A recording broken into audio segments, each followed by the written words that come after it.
Welcome back, everyone. This is part 2 of our Revell F4U-1A build. We're going to be going through mostly just the finishing, detailing, painting, and as you can see, some pretty heavy weathering. Definitely hang around till the end because we're also going to have a look at the Trumpeter and Tamiya Corsairs, just to give you a bit of a comparison if you're in the market. As a reminder, this Revell kit is definitely an older one. You do get what you pay for. Having said that, it's a nice little kit, and as you can see, you'll get a nice plane to put on the shelf if you take a bit of care with it. In this case, what I'm doing is just drilling out the exhaust ports. Fortunately, having a few other planes there on the shelf and definitely having a few Corsairs under my belt, I was able to almost use previous builds as references to help me finish off this Revell build. So what I'm doing now is just coming through and doing the undersurface, which it's not a pure white, it's definitely an off-white. You can see the color codes there, but I wouldn't get too hung up on this purely because you can get into the federal standards, but it really is just a dirty white underneath. And then on the top is an intermediate blue. So you can definitely look up all the paint codes, but having said that, these were heavily used aircraft at the time and on the decks of aircraft carriers in the tropics and so on. So that's why, personally, I at least keep a bit of flexibility. That doesn't mean I kind of ignore things, but I at least try and keep it real. So there you can see there's a federal standard 15050. What I'm trying to say is you don't have to get too hung up on exact color matching because everything I've seen and read, and I've been down that rabbit hole, you'll never win. Even down to different air stations and so on had different paint batches made up. Here I'm just coming through, really doing pretty big paint job, as you can see, and it's actually quite hard to get this all onto the camera, at least with my setup, without really starting to move things around and hack my own camera that I've kind of got built in. Having said that, yeah, the blues go down because they're really easy coverage. They go down really nicely. Never really have too much trouble. If you haven't done the bigger paint jobs before, in more specifically, say a big plane like this, yeah, I just take your time. That's the easiest way. You can do wing, fuselage, and so on. So there's the intermediate blue. This is that sort of, I would almost call it a pastel blue that goes between the white, or I shouldn't say white, but essentially it is, and the navy blue there. I always think of these as Blue Angels blue on the top and then intermediate blue. I'm not exactly sure of the history. Someone can definitely put that in the comments. You can see here that for what it is, you can get a nice little cockpit together. And as a reminder, do check out part 1 if you haven't seen that, because that'll give you the background on a bit of that cockpit work. And definitely, as always, do like, comment, and subscribe. I do especially like learning from the comments, those of you that definitely do know quite a bit more on the detail of these things. I always appreciate that. So I'm sure others do. Definitely hit me up in the comments. Let me know what you think. So this is really just a lot of painting. One thing I would also say, because of the volume of paint here, in my case, I've got a nice spray booth set up, but it probably wouldn't hurt to do these outside if you don't have those sort of facilities.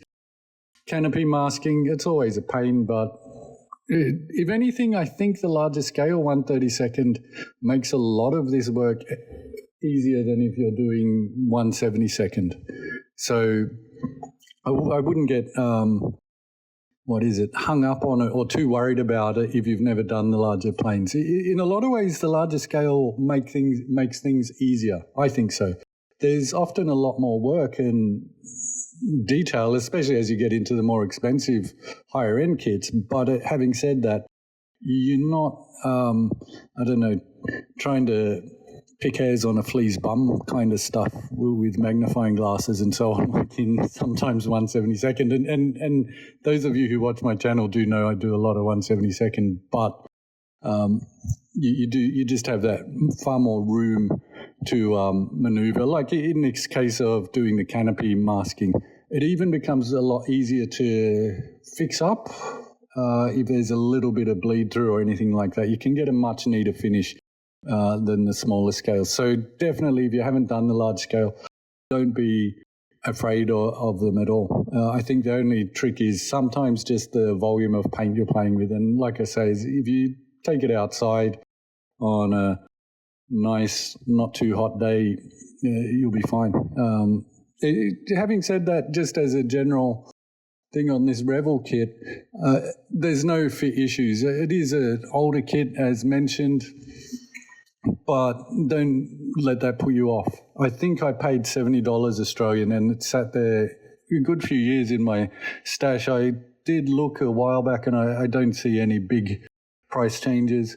One thing I did do here, and this is really just as much for the effect, I sawed in at least an indication of tread marks on these wheels because they're very, very basic. Again, it's an older kit, and I think what would I say?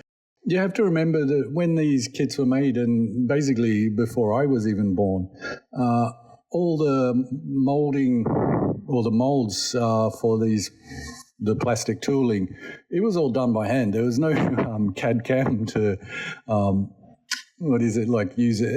EDMs and all that to get the super detail. Essentially, pattern makers and all that had to sit there and do it. I use a Cry-Cut machine to make these little circle templates to help do the wheels. You can use circle cutters and all sorts. It does give a much neater finish on the painting, especially the hub. I was a bit lazy, I suppose, in the way I did the intakes here. I think this is for the oil filter. Someone can correct me in the comments, but definitely pretty sure the outboard is the oil filter. While since I've looked at Corsair engineering. So I just come back and hand paint these. And basically the later into the build I get, the more softer the paints I use. So what I'm meaning by that is I'll start off with essentially lacquers, then I'll progress through in almost, you can think of it as least smelly and less toxic, so that the upper layers or the final layers, I'm really using just water-based acrylics at that point. Two reasons. One is you don't interfere with the lower down layers. And then the other is obviously makes it much easier if you screw up just to wipe it off or wash off. So, for example, I think I'm using Tamiya Black here, which is just that little bit less aggressive than the Mr. Color lacquer that's underneath. So you don't get that melting of layers together. You can obviously use decals and so on to do that, but especially for straightforward masking operations like that, yeah, the painted effect will give you much, much better result. So this is putting on the decals, no issues at all there. Because this is raised panel lines and an older plane, I was essentially trying to, I shouldn't say disguise it, but try and give it a little bit more atmosphere, I suppose, to be all artsy and hippie about it. And so that's why I did come up with the weathering and so on. So this is the big hog, as you can see. And again, the cockpit itself, for a 55-year-old plane, it's fine. Definitely you can get much better, but do you want to pay $200 compared to $70? I think that's what it comes down to. And it always comes down to how much work you want to put in as well. Often within reason, the extra detail just comes at a price. If you're prepared to sit there for weeks, you can take one of these planes, and I've seen people do it. So, for example, people have taken kits like this, completely filed back all the raised panel lines and scribed in new panel lines. So you can do it, and that's largely what you're paying for. So what I've got here is White Spirit oil paint. And yeah, I'm just really almost having a bit of a play with the weathering. And I think that's one of the nice things when you're less constrained. You're not sort of thinking, oh no, this is like hundreds of dollars in this kit.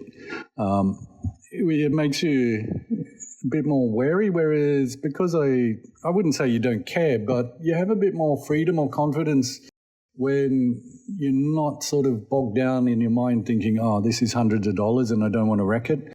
And that lets you do have a bit of a play in this case with the oil paints. And the nice thing here again is that you can slap this stuff on and mostly just wipe it right off. If you think it's too much, I think one of the things is almost being a bit too cautious at first with these oil washes because, yeah, you can go to town with this and if anything, probably do it too light. Like I say, it'll wash off or wipe off very easily.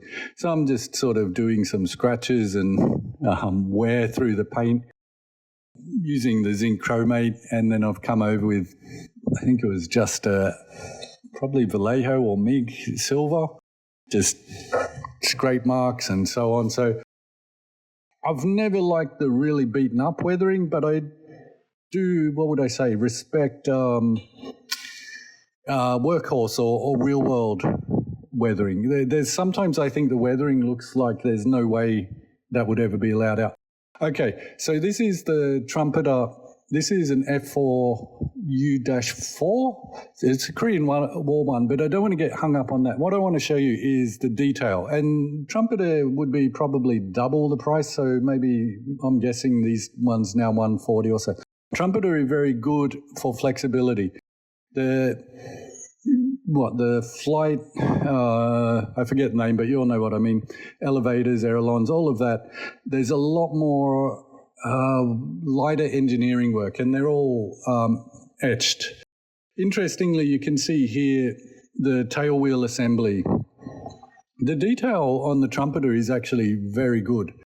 The Revell, again, this isn't to pick on anything. I'm just really trying to give you an example of the differences. You get what you pay for. And here, the Tamiya. Tamiya is going to cost you a lot more, and it's a beautiful plane. The one thing I would say with Tamiya is there's a lot less flexibility with Tamiya. Tamiya is basically designed, you put it on the shelf. Well, you follow the instructions, do what they tell you, you'll get something really nice to put on the shelf. So you can see there, even the cockpit, really nice detail. You can't complain. But again, having said that, Tamiya can sometimes be $200. The Revell, $70. So there you go. Keep that in mind. I hope you've enjoyed this build. It's a really nice little plane. I would recommend it. Just, it is what it is. Enjoy it, have fun, and I'll see you in the next one. Definitely like, comment, and subscribe. Stay safe out there. See you next week. Bye-bye.